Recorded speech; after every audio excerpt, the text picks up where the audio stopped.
Hey everyone, welcome back to our channel. Today, we have some important news coming from Russia. Russian President Vladimir Putin recently visited a mosque in Dagestan and made a significant statement condemning the burning of the Quran. Let's dive into the details.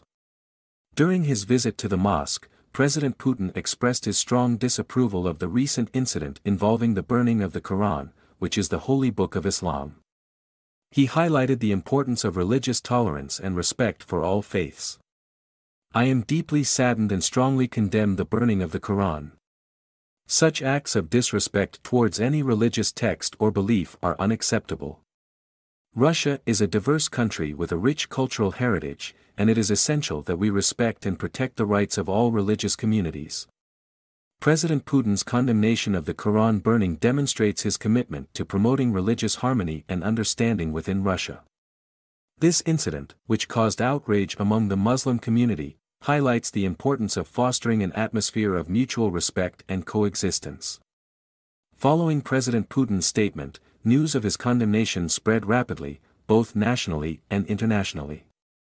People from different backgrounds and faiths have expressed their support for his stance, emphasizing the significance of upholding religious freedom and respecting the beliefs of others.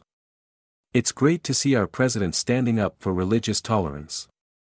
This incident was deeply disrespectful, and we need leaders who advocate for unity and respect.